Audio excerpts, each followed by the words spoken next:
Boa noite, irmãos. Que Deus te abençoe nesta noite. Possa te despertar, ministrar fé, te alimentar.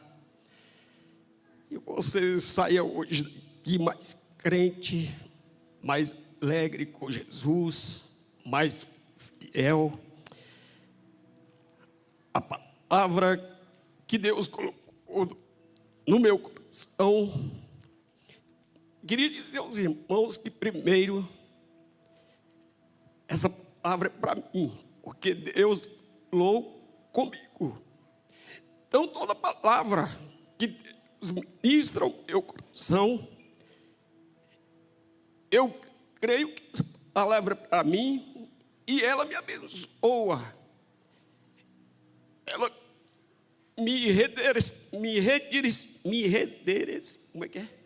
redireciona, me coloca de volta no prumo, está sempre corrigindo a minha rota. E como geneticamente nós somos diferentes, apenas 0,01%, então eu creio que aquilo que serve para mim serve também para você, porque somos praticamente iguais, amém? Então, o que eu vou pregar, se serve para você, você recebe. Se não serve, você... Olha que palavra que Deus falou para o pastor. Amém? Então, na quinta-feira passada, eu comecei aqui falando a respeito de autossuficiência. E autossuficiência é o pecado que Lúcifer colocou no coração do homem. Quando Lúcifer chega para Eva e diz que ela pode comer do fruto que Deus havia dito que ela não comesse, que Deus havia dito que se ela comesse, ela morreria. E Lúcifer diz para ela: você não vai morrer. Na verdade, você vai ser como Deus. E essa frase, vai ser como Deus, isso diz, você não vai depender mais de Deus, porque você vai ser como Ele.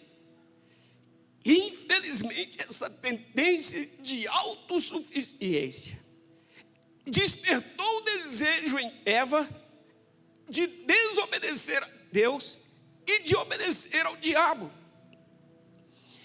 Então nós temos uma grande tendência de sermos autossuficientes. Sempre temos a tendência de vivermos independentes. Mas Deus não nos criou para sermos independentes. A nossa constituição, a nossa formação, a nossa genética espiritual é para sermos dependentes. Então você foi constituído para ser dependente. Você depende de quase de tudo para viver. Você depende do alimento que a terra produz. Você depende do oxigênio. Você depende do sol. Você depende da chuva. Você depende de saúde. Você depende de relacionamentos. Você depende de paz. Então você depende de tudo. Deus nos criou dependentes.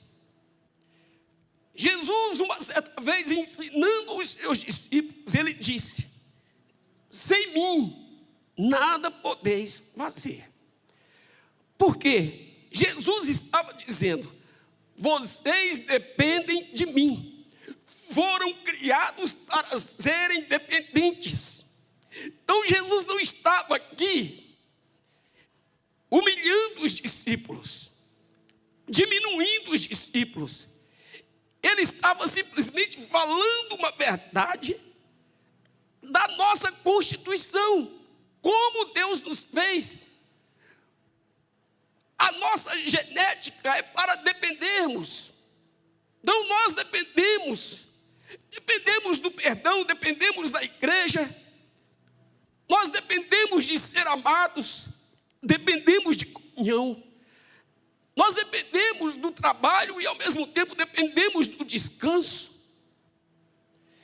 Então nós fomos criados para sermos dependentes. E no reino de Deus, independência significa morte. Jeremias capítulo 10, versículo 23. Jeremias 10, 23, versão ACF. Diz: não é do homem o seu caminho. Então o seu caminho ou a sua vida não é sua. Não é do homem o seu caminho, nem do homem que caminha o dirigir dos seus passos. Então não é sua a vida.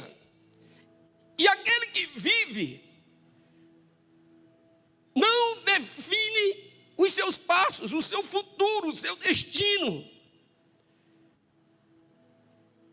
Então a autossuficiência, portanto, é uma ilusão psicológica e, para os crentes, uma ilusão espiritual. Então, uma pessoa que se imagina independente é porque ainda não percebeu o quanto é sustentado. Paulo, falando à igreja de Coríntios, 1 Coríntios capítulo 4, versículo 7, ele faz uma pergunta para os irmãos: que tens tu que não tenhas recebido? Porque quem te faz diferente, que tens tu que não tenhas recebido? E se o recebeste, por que te glorias? Como se não houveras recebido. Então o que você tem que você não recebeu? Você tem a vida porque Deus te deu. Você está vivo aqui porque tudo que sustenta o teu corpo você recebeu, foi Deus quem te deu. Seus pais, foi Deus quem te deu. Sua família, o seu sustento, o seu trabalho, a sua igreja, a fé, a salvação. Então o que é que você tem que você não recebeu? Por que que o homem insiste tanto em ser autossuficiente? O homem que confia na sua própria força, ele acredita que pode controlar o seu destino. Entanto, Jeremias diz: não é seu o caminho. Ele acredita que pode garantir sua segurança. Ele acredita que pode sustentar por mérito. Pode vencer, resolver os problemas por suas habilidades. Então, querido, esse pecado é sutil e terrível. Então eu faço a pergunta: como posso fugir da autossuficiência? Porque é terrível uma pessoa autossuficiente. Hoje existem muitos crentes que não congregam. Isso é fruto de quê? De autossuficiência. Eles estão dizendo: eu não preciso de igreja, eu não preciso de pastor, eu não preciso ter comunhão, eu não preciso congregar, eu sou autossuficiente, eu posso sustentar minha espiritualidade, eu posso prover o meu alimento, eu sou capaz.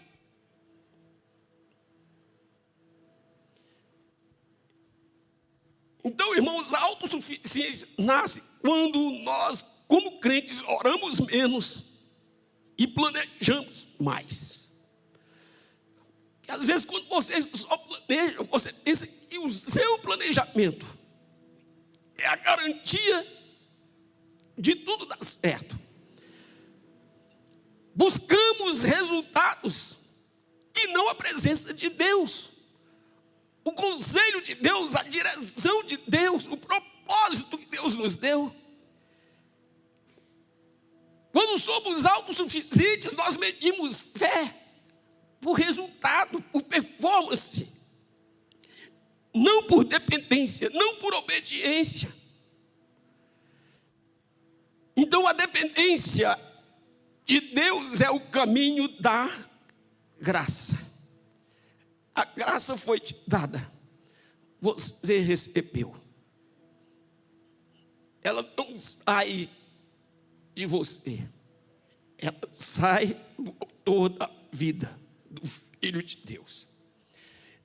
Então, isso foi o que nós iniciamos na quinta, e hoje eu quero continuar essa palavra. E vou partir das 3 tentações de Jesus, porque essas 3 tentações falam muito.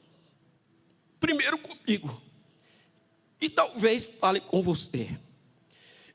Então, Mateus capítulo 4, versículo 1. Conduzido Jesus pelo Espírito ao deserto, para ser tentado pelo diabo. E tendo jejuado 40 dias e 40 noites, depois teve fome. E chegando-se a ele, o tentador disse: se tu és o Filho de Deus, manda que estas pedras se tornem pães. Foi a primeira tentação. Então, depois de 40 dias de jejum, o diabo então tenta seduzir Jesus para transformar pedras em pães e entregar o seu jejum. Então, essa primeira tentação fala sobre autossuficiência. E é assim que o diabo consegue convencer os cristãos, resolvendo necessidades legítimas de maneira errada. Porque Jesus estava com fome, 40 dias de jejum. O diabo tocou numa necessidade legítima e disse: Jesus, transforma essas pedras em pães, porque você tem poder. Você pode fazer isso. Você não precisa depender do seu pai. Transforme essas pedras em pães, seja autossuficiente. E Jesus o rebateu e disse: nem só de pão vive o homem, mas de toda palavra que sai da boca de Deus. Então o diabo, irmãos, às vezes, numa necessidade legítima que você realmente tem, ele tenta te seduzir para que você resolva aquilo de maneira errada. Que você não dependa de Deus, que você não dependa de um conselho, que você não dependa da palavra, que você não dependa do caminho, do seu propósito. Às vezes o diabo diz: olha, mente um pouquinho, ninguém vai perceber. Se você falar a verdade, isso vai gerar muita confusão. Quantas pessoas mentem um pouquinho, porque se falar a verdade, elas supõem que aquilo vai gerar confusão. Às vezes isso acontece muito entre casais, ou às vezes no meio da igreja. Não fale a verdade, as pessoas vão te julgar, você vai ser envergonhado. Resolve isso mentindo, uma pequena mentirinha. Deus te entende. Às vezes o diabo chega e diz: olha, falta o culto, você precisa limpar a casa, sua casa está suja. É uma necessidade legítima. Ou você precisa trabalhar, você está precisando ganhar um pouco mais de dinheiro. Trabalha final de semana. Para quê? Ir para a igreja. Você não precisa dessa comunhão. Trabalha mais um pouco. Ou você precisa descansar. Olha, você trabalhou a semana inteira. Olhe para você, você é digno desse descanso. Dorme cedo hoje, amanhã é segunda. Você não precisa de igreja. Então, irmãos, o diabo trabalha muito da mesma maneira. assim como ele trabalhou com Jesus. Numa necessidade, ele traz uma proposta onde, se Jesus fizesse, seria autossuficiente, ele estaria resolvendo problemas sem Deus e fora do seu propósito, fora da sua missão. Muitas vezes o diabo chega e diz: não dizime, você está vivendo uma crise financeira terrível. Olha a situação do país, pague suas contas primeiro. Você não é obrigado a dizimar. Afinal, no reino de Deus, irmãos, nós não somos obrigados a nada. Não existe nada no reino de Deus que seja obrigado. Isso nunca foi obrigado, nem no início, nem no Antigo Testamento, nem no tempo da lei. Você veja que Deus já começa a vida, ele coloca um princípio, ele coloca uma lei, mas o homem pode infringir aquela lei. Ele disse: não coma, se você comer você morre. Mas o homem não foi obrigado a não tocar naquilo ali. Ele tocou e sofreu as consequências. Então, no reino de Deus, você não é obrigado a ser cristão, você não é obrigado a congregar, você não é obrigado a ir para o céu, você não é obrigado a receber perdão. Deus te deu livre-arbítrio e nós não somos obrigados a nada. Mas você sabe que de tudo que nós fazemos, isso tem um custo, isso tem um preço. Existe uma consequência. Existe uma lei, você tem que parar no sinal vermelho, mas tem pessoas que não param.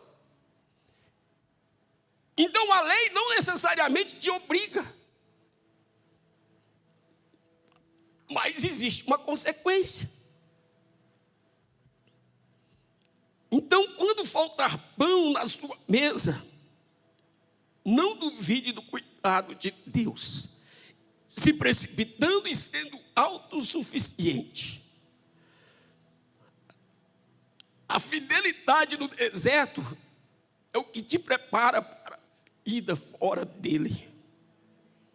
Amém? Repete isso comigo. A fidelidade no deserto é o que me prepara para a vida fora dele. Então, a segunda tentação de Jesus, o diabo chega e diz: se és filho de Deus, lança-te daqui para baixo, porque está escrito: aos seus anjos dará ordens a teu respeito. Então o diabo leva Jesus ao pináculo do templo e diz para ele: se tu és filho de Deus, lança-te daqui para baixo, porque está escrito: aos seus anjos dará ordens a teu respeito. Então aqui Satanás está citando Salmos 91, distorcendo, é claro. E como ele usa a palavra, Jesus também responde citando Deuteronômio, dizendo: também está escrito: não tentarás o Senhor teu Deus. Irmãos, e esta segunda tentação trata de algo muito sutil, sobre a presunção espiritual. Algo que parece ser fé, mas na verdade te leva a um orgulho disfarçado de espiritualidade. Quando Satanás diz essas palavras para Jesus, ele está induzindo Jesus a forçar Deus a agir segundo a sua vontade. Ele diz: ó, lança-te daqui para baixo, Deus vai te sustentar, porque a palavra afirma isso. Mas a Bíblia nos ensina nós a vivermos a vontade de Deus. Mas aqui o diabo está tentando que Jesus faça Deus se submeter à sua vontade. E quantas vezes nós caímos nesse laço, manipulando a nossa fé, colocando um Deus como um servo dos nossos caprichos. E a gente sabe que isso é uma inversão de relação. Em vez de nós confiarmos em Deus, nós queremos forçar Deus a provar que ele é confiável. Então, o que é de fato presunção? É você tomar uma decisão imprudente. Porque é isso que o diabo está tentando Jesus. Pula daqui. Uma decisão irresponsável. Muitas vezes você toma uma decisão, sabe, irresponsável financeiramente. Uma decisão leviana, emocional. Uma decisão irresponsável matrimonial. E por que não ministerial? E depois você colocar Deus para resolver isso. Primeiro eu pulo do pináculo, depois eu quero que Deus cumpra a sua palavra em minha vida. Não é eu obedecendo à vontade de Deus, é eu querendo que Deus obedeça à minha vontade. Então eu faço a sujeira e espero que Deus limpe a minha sujeira. Isso é presunção. Se você compra além de sua possibilidade, queridos, você pega o cartão de crédito, você não tem como pagar aquilo. Você diz, não, mas eu vou comprar, eu vou gastar, hoje eu vou comprar 10 pares de sapato. E com certeza Deus vai abrir uma porta para eu pagar essa conta. Então isso é presunção, isso é imprudência, é irresponsabilidade. Você pula do pináculo e depois que pulou, você diz, ó Deus, está escrito que o Senhor dará ordens aos seus anjos ao meu respeito. Prova a tua palavra para comigo. Me sustenta.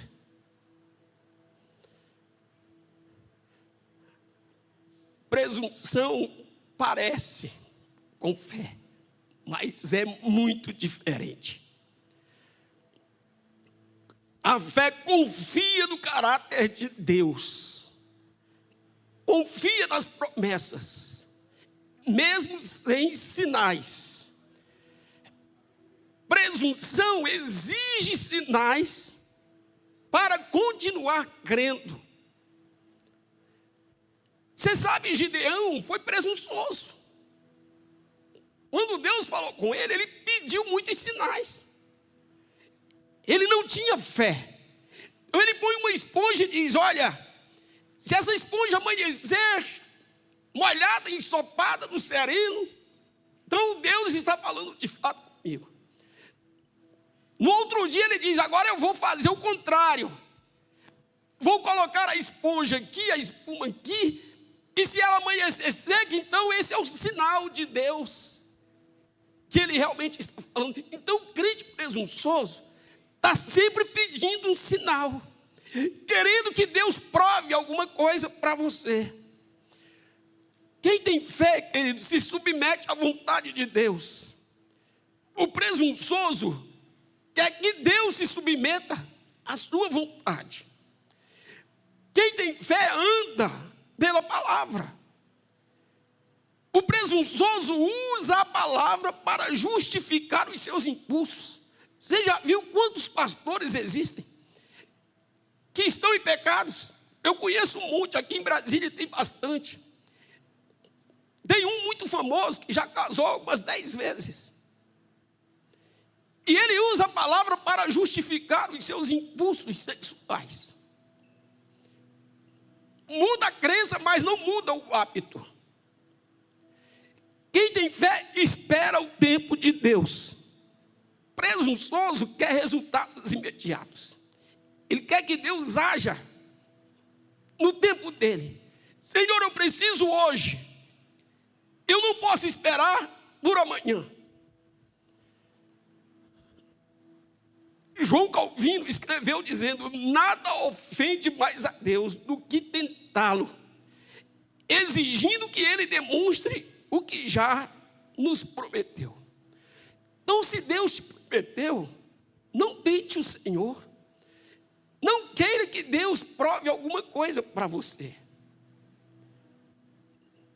Amém, queridos? Jesus venceu essa tentação permanecendo submisso à palavra e confiando em Deus. Então, não sei, talvez você esteja tentando pular de algum pináculo. Talvez você esteja, prestes a tomar uma situação de risco, de precipício. E de repente exigir uma resposta imediata de Deus, porque você agiu irresponsavelmente. E você precisa de uma resposta emergente. Mas o Espírito Santo desta noite te convida a você descer do pináculo, a você se colocar no chão e firmar os teus pés sobre a rocha. O Espírito diz: desce desse lugar, saia desta posição. Não prove o Senhor teu Deus. Permanece na obediência, que você ganha muito mais. Terceira tentação, Mateus capítulo 4, versículo 8. Novamente o transportou o diabo a um monte muito alto e mostrou-lhe todos os reinos do mundo e a glória deles. E disse-lhe: tudo isto te darei, se prostrado me adorares. Então essa terceira tentação, meu foco é me deter nela um pouco mais, porque essa aqui é o lance, Satanás jogou tudo que tinha nessa última tentação. Então essa última tentação, entregar para Jesus os reinos deste mundo, a sua glória. E ele só precisava fazer uma coisa: o adorar. Essa tentação articula dois pecados conjugados. O primeiro é a idolatria. Substituição de Deus Pai por um outro Deus qualquer. E a recusa do caminho, ou a missão de Jesus, que passava por um processo pela cruz. Então Satanás oferece aqui resultados, porque Jesus veio de fato para conquistar o reino das trevas. Jesus veio de fato dominar o reino de Satanás. E veja, o diabo está dizendo: eu vou te dar o meu reino. Sabe o que o diabo está dizendo para eles? Jesus, você não precisa ir para a cruz. Você não precisa sofrer. Você não precisa fazer nada disso. Eu estou te dando aquilo que você veio buscar, aquilo que você veio tomar. Olha para tudo isso. Eu vou te dar, se prostrado me adorares. Jesus recusa, porque não há glória sem sacrifício. Não existe, queridos, vida fácil. O diabo anda iludindo muita gente, oferecendo vida feliz sem Deus. Principalmente a internet. Todos os dias a gente vê muitos vídeos oferecendo riquezas sem trabalho. Não é isso?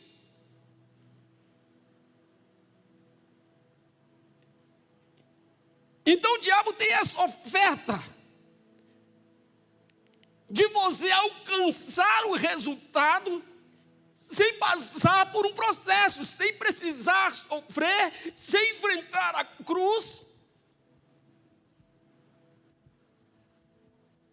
Te dar um resultado sem que haja trabalho para aquilo. A psicologia clínica chama isso de tentação do atalho. É você ter benefícios sem custo. Só que você sabe, não há almoço grátis. Alguém paga por ele.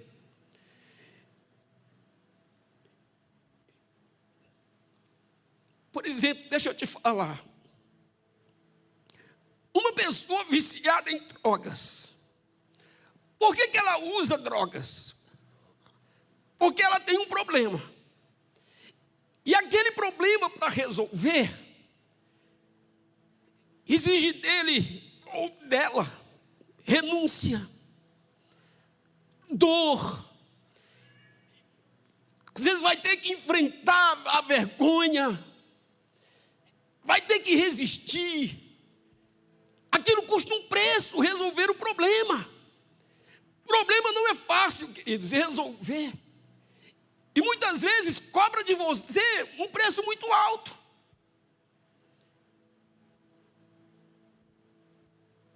Então ele não quer inventar o problema, porque isso lhe custa sofrimento, desgaste, dor.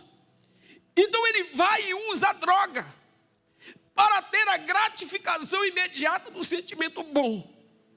Porque quando o usuário usa a droga, ele tem um sentimento bom, porque se ele não tivesse, ele não usaria.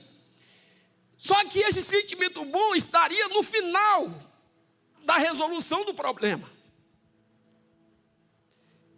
É como a vitória de Jesus. Os reinos serão entregues a ele, todo o poder, depois da cruz. Mas o diabo disse: você não precisa, eu te dou aqui a droga, me adora, e tenha esse resultado, tenha essa sensação do sentimento bom, agradável, sem precisar passar por toda essa pressão do problema. Pessoas narcisistas querem ser admiradas, aplaudidas e valorizadas, sem construir um caráter, sem construir relações verdadeiras. Ela não quer passar pelo processo, ela quer o resultado, ela quer o aplauso, ela quer a admiração, ela quer a atenção das pessoas. Sabe, irmãos, e essa terceira tentação nos ensina muito, porque o diabo está dando um atalho, oferecendo um atalho para Jesus. E quando a pessoa quer chegar ao resultado bom, sem passar pelo processo natural, consequentemente ele cai nesse pecado de idolatria, porque ele quer o prazer que está no final, na vitória, na resolução do problema, na conquista, né, do problema, sem passar pelo processo necessário. Sem esforço, sem espera, sem dor e sem responsabilidade. Então Jesus foi tentado a tomar esse atalho, de poder e glória sem passar pela cruz, mas ele escolheu o caminho do sacrifício e da obediência. Então, meu irmão e minha irmã, se você tem um problema, não fuja dele. Você não precisa se drogar com remédios. Você não precisa usar cocaína, maconha, sei lá o quê.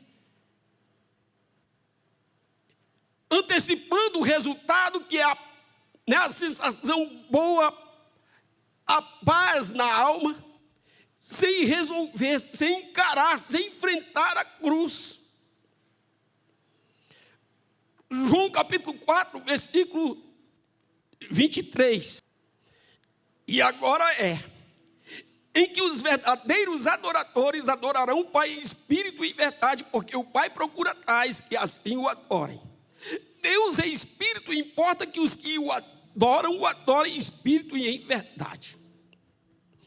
Então nós fomos criados por Deus, tanto tendo essa genética de dependência, como também Deus colocou em nós esse instinto, esse programa de adoração.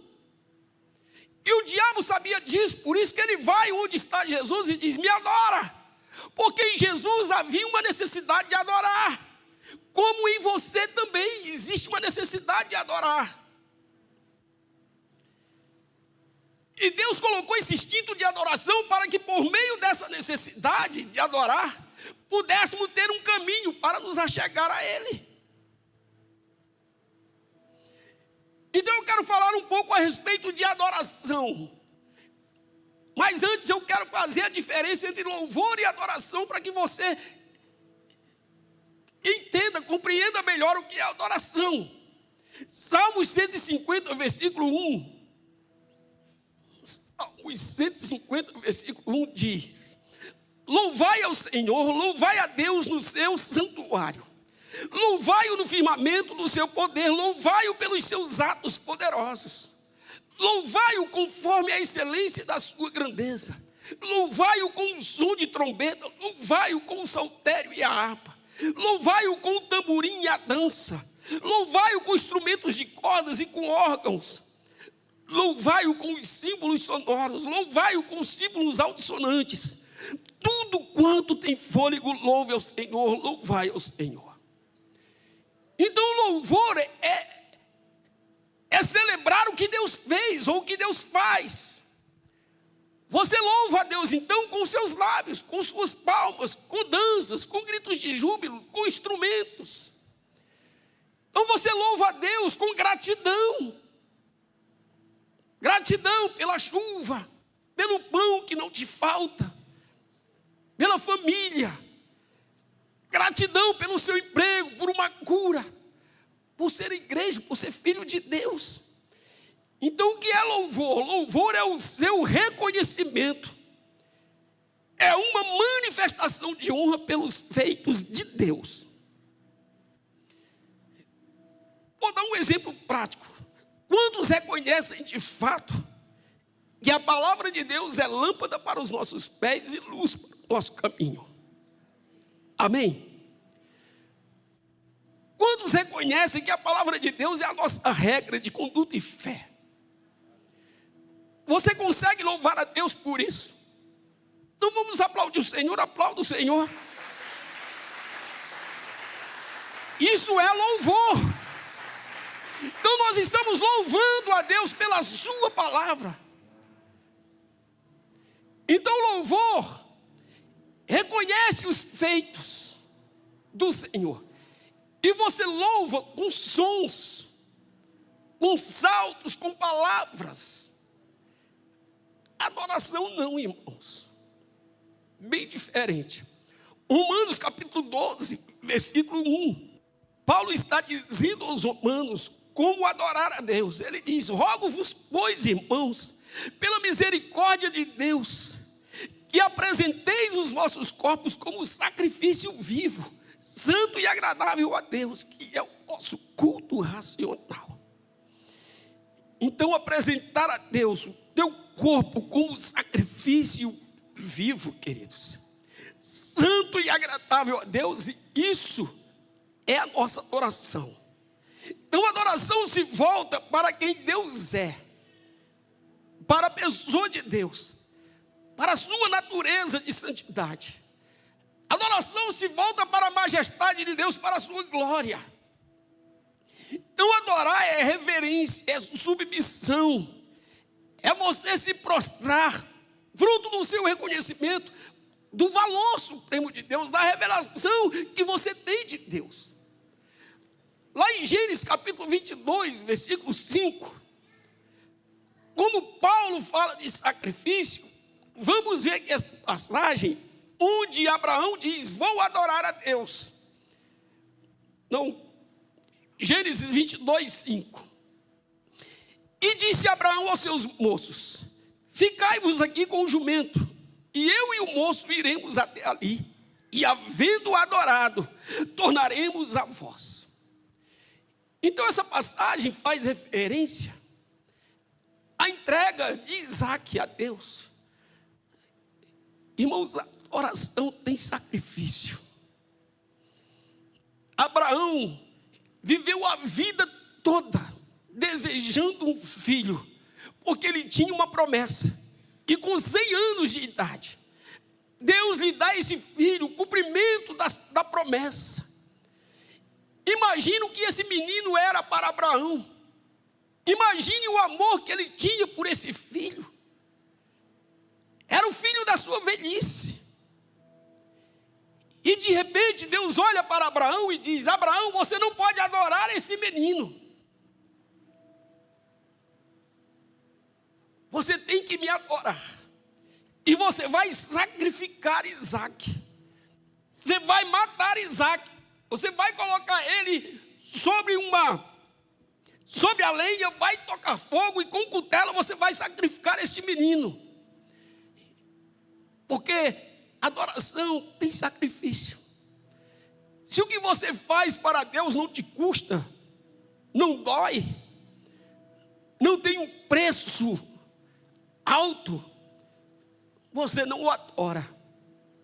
Talvez você o louve, mas a adoração busca de nós algo muito maior.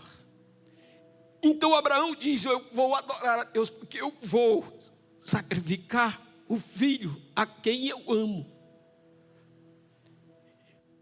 Então Deus, querido, não recebe adoração quando você entrega animal cego, animal com defeito, ou faz alguma entrega que não te custa nada.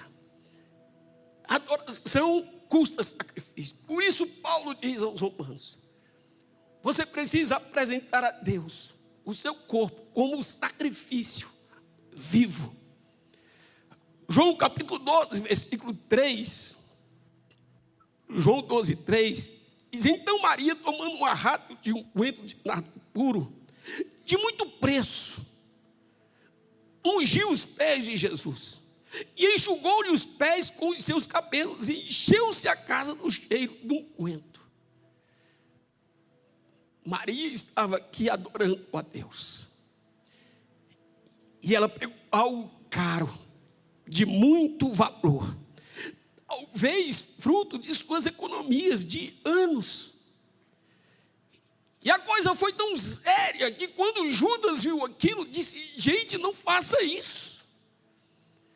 Vamos vender esse nardo e vamos ajudar os pobres.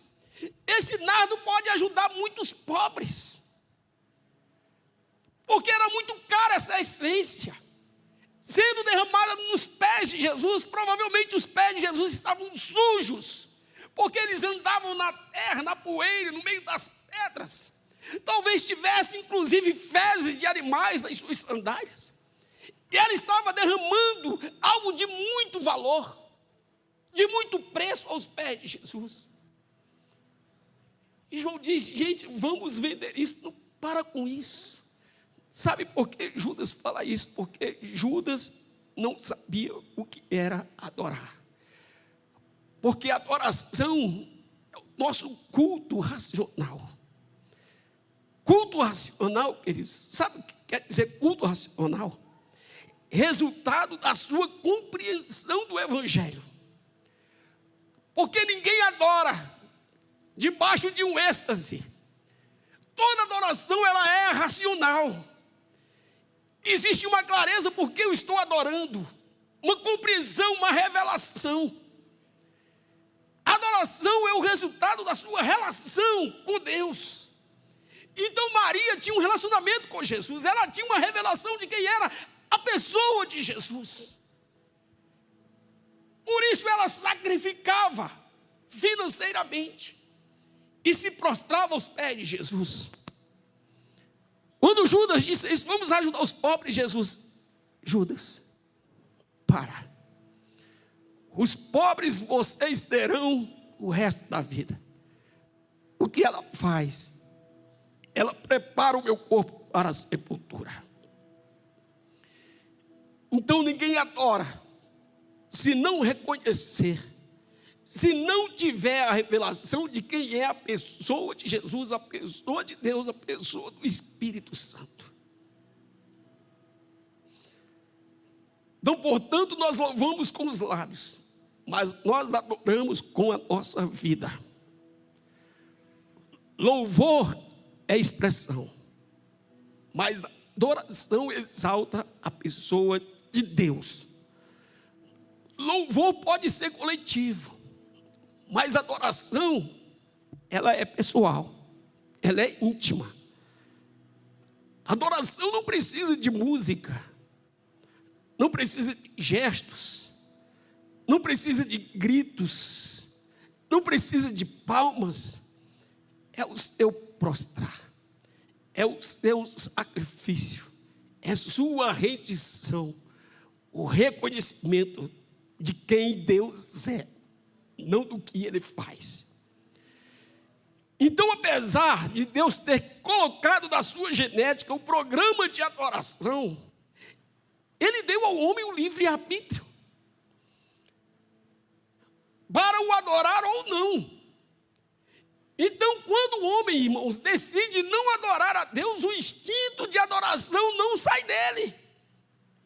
Com isso, ele passa a adorar outras coisas. E aqui está o foco daquilo que eu quero te dizer com tudo isso. Porque quando eu deixo de adorar a Deus e vou adorar qualquer outra coisa que não é Deus, aqui nasce o pecado de idolatria. Porque muitos pensam que o pecado de idolatria é apenas se curvar diante de uma estátua, seja de gesso, de madeira, de barro, ou que idolatria é chegar diante da imagem de um santo e adorá-lo, se prostrar diante daquela imagem. Existe um teólogo chamado Tim Keller. Ele explora essa questão da idolatria moderna num livro chamado Falsos Deuses. E ele trata a adoração não nesse sentido de se prostrar a alguma escultura, mas de você colocar no lugar de Deus qualquer outra coisa, como fonte de significado, de segurança e de valor. Então, qualquer coisa que você coloque no lugar de Deus, como fonte de significado, de segurança e de valor, você está terrivelmente envolvido com o pecado de idolatria. Então, para nós fecharmos, vamos explorar um pouquinho esses três. O que buscamos no significado? Primeiro, o que é significado? Significado é o motivo ou a razão que faz sua vida ter sentido. É aquilo que te faz se sentir importante. Por exemplo, se alguém diz, minha família é meu significado, essa pessoa quer dizer que a família é o que dá sentido e importância à sua vida. Ou seja, a sua família é a razão dela viver. Então isso é significado. Se alguém diz, meu trabalho me dá significado, ele está dizendo que o trabalho faz ele se sentir importante, faz ele se sentir útil, faz ele se sentir realizado. É o trabalho que dá sentido à vida dele ou dela. Então o trabalho ou a família é o motivo pelo qual essa pessoa sente que sua vida tem valor e tem propósito. Então, se qualquer outra coisa tem significado na sua vida, que não seja Deus, você está envolvido com o pecado de idolatria.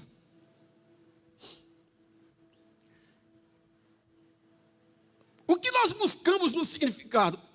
Propósito, identidade, valor e uma motivação final. O que é propósito? Propósito, você pode fazer a pergunta, por que eu estou aqui? Se você tem a resposta, isso é seu propósito. Qual é a minha missão? O que me move levantar todos os dias? O que te faz levantar todos os dias? Isso é o seu propósito. Identidade. Quem você realmente é. Não é a máscara que costumamos usar. Identidade é o que me define de fato. O que é valor? É o que torna a minha vida digna. O que é que torna a sua vida digna? Você sente, olha, eu me sinto digno com isso. Não é? Quando você recebe aquilo, você tem um sentimento de que você importa. De que você importa para alguém. E a motivação final é o que dá sentido à sua história. Todos nós estamos construindo uma história. O que é que dá sentido à sua história? Qual é a sua aspiração, o seu sonho mais profundo, que te impulsiona nas suas escolhas e que te faz sacrificar? Essa é a tua motivação. Então, queridos, se existe algo pelo qual você vive, aquilo é o teu propósito, e isso não é Deus, não está conectado com o reino de Deus, isso é idolatria. Se tem alguma coisa na sua vida mais importante do que o reino de Deus, do que a obra de Deus, do que a igreja de Deus, você está terrivelmente envolvido com o pecado de idolatria. Segurança, o que buscamos na segurança? Proteção, controle e paz interior. Nós buscamos na segurança estabilidade, proteção, controle das situações, consequentemente paz interior. O que é estabilidade? A certeza de que as coisas permanecerão bem e não seremos abalados pela crise, pelas guerras. Eu tenho estabilidade. Proteção, o que é que te dá proteção? Proteção é a convicção de que estamos salvos dos perigos, das doenças, das perdas, do sofrimento. Então, muitas vezes, o que você possui, o que você tem, te dá essa proteção. Você se sente protegido pelo plano de saúde, pelo dinheiro que tem depositado, pelos bens que possui. Controle, a ilusão de que podemos gerir as circunstâncias da vida e garantir resultados favoráveis. A autossuficiência. Eu posso controlar. Eu tenho controle, eu planejo bem, eu administro bem. E, consequentemente, depois de tudo isso, você busca paz interior, que é a ausência de ansiedade, não é? Sobre o futuro. Então, qualquer coisa no lugar de Deus, como fonte de segurança, como fonte de significado, isso é idolatria. Se você confia no seu trabalho, se você confia no seu emprego, no concurso que você estudou tanto, que você passou e hoje esse emprego é a sua segurança, isso se chama idolatria. Lucas 12,16, estamos já caminhando para o fim. E propôs-lhe uma parábola, dizendo: a herdade de um homem rico tinha produzido com abundância. E ele arrazoava consigo mesmo, dizendo: que farei? Não tenho onde recolher os meus frutos. E diz: farei isto, derrubarei os meus celeiros e edificarei outros maiores. E ali recolherei todas as minhas novidades e os meus bens. E direi à minha alma: alma, tens em depósito muitos bens para muitos anos. Descansa, come, bebe e folga. Isso aqui foi Jesus que disse essa parábola. Jesus apresenta um moço que coloca a sua segurança no depósito que tem. Sua colheita foi muito grande. Ele diz: olha, eu vou derrubar os meus celeiros que estão pequenos, vou construir outros maiores. E eu estou bem, eu estou seguro, eu estou em paz. A alma descansa, porque você tem muito.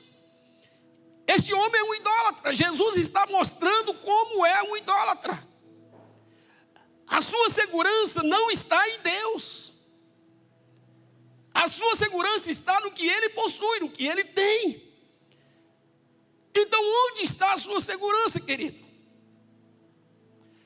No versículo 20, Jesus disse assim: mas Deus lhe disse: louco, esta noite te pedirão a tua alma, e o que tens preparado? Para quem será? Assim é aquele que para si ajunta tesouros e não é rico para com Deus. E disse aos seus discípulos: portanto vos digo, não estejais apreensivos pela vossa vida, sobre o que comereis, nem pelo corpo, sobre o que vestireis. Mais é a vida do que o sustento. A sua vida vale mais do que todos esses celeiros cheios, e o corpo mais do que as vestes. Então Jesus ensina aos seus discípulos que Deus é a fonte primária de sua segurança. Então, se a sua segurança não está em Deus, está no seu trabalho, está na sua empresa, está na sua família, você vive uma idolatria. Se aquilo que te dá significado não está em Deus, não está em Jesus, não está na sua palavra, não está no seu reino, não está na sua obra, você vive uma idolatria.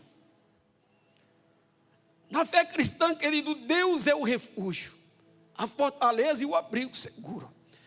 Salmos 46, versículo 1. Quero fazer o fechamento lendo esse versículo. 46, 1, 5. Davi, diz assim: Deus é o nosso refúgio e fortaleza, socorro bem presente na angústia.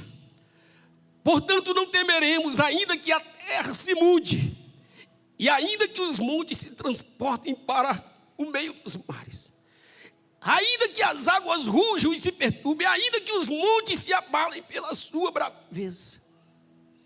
Então nós estamos vendo um homem, querido, rei, que tinha riquezas, que tinha um exército poderosíssimo, um homem que sabia lutar, que sabia manusear a espada, um homem que era bom de guerra, dizendo assim que Deus era o seu refúgio e a sua fortaleza.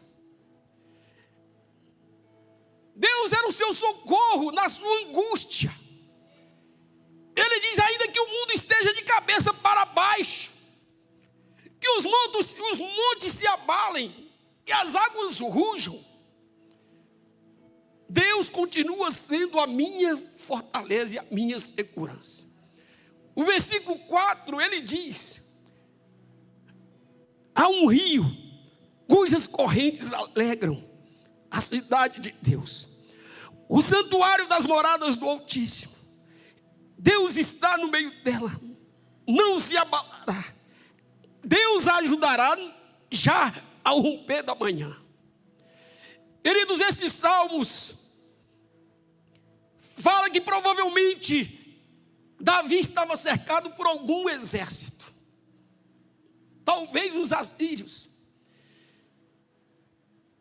e ele estava lá preso, cercado em Jerusalém. E ele diz: há um rio cujas correntes alegram a cidade de Deus. A cidade de Deus é Jerusalém. Antes era Jebus. Quando Davi conquista Jebus, ele coloca o nome da cidade, cidade de Davi, e depois Jerusalém. Então ele diz aqui: há um rio cujas correntes alegram a cidade de Deus. Mas Jerusalém não tinha rio. Que rio era esse? Ele diz: o santuário das moradas do Altíssimo. Sabe o que Davi estava dizendo? Esse rio é a presença de Deus. O santuário era uma espécie de tabernáculo. Quantos lembram que Davi foi buscar a arca na casa de Abinadab e trouxe para Jerusalém? E essa arca estava em Jerusalém, numa tenda. É como se ele trouxesse o tabernáculo para dentro de Jerusalém. E Davi está ali cercado, em aflição. O mundo estava de cabeça para baixo. Ele não sabia o que fazer, mas a sua confiança, mesmo sendo um homem de guerra, mesmo tendo exército treinado para a batalha, ele diz: Deus é o meu refúgio. No meio da cidade existe um rio que corre, a presença de Deus corre em Jerusalém, porque lá no santuário, a arca, a presença de Deus visível, está lá, e essa presença corre na nossa cidade. Jesus, ele diz: se creres em mim, rios de águas vivas fluirão do seu interior. Então a presença de Deus é comparada a um rio que enche, que flui.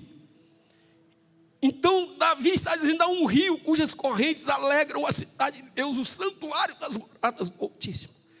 Deus está no meio dela. Queridos, eu não sei como a tua família está, mas se você usar as palavras de Davi e dizer, Deus está no meio dela. Eu não sei como tuas finanças estão, mas você pode dizer, Deus está no meio dela. Há um rio que corre na minha casa. Há um rio que corre no meio da minha família. A presença de Deus corre. E esta cidade não se abalará. Minha família não se abalará. As minhas finanças não serão abaladas. Porque o rio de Deus corre por ela. E Deus a ajudará. Logo versículo 5, por favor. Deus está no meio dela, não se abalará, Deus a ajudará, já ao romper da manhã. O choro pode durar uma noite, mas se Deus estiver no meio da cidade, a alegria vem pela manhã. Não seremos abalados. Ao romper da manhã o socorro virá, a vitória virá, quem crê e recebe. Amém, queridos? Vou deixar para outro momento, tem um valor, mas não dá para a gente continuar, porque o horário está avançado. Outra oportunidade a gente termina essa ministração. Vamos ficar de pé, por favor. Vem para cá. Pode cantar aí. Vamos cantar uma canção para a gente encerrar. Aleluia.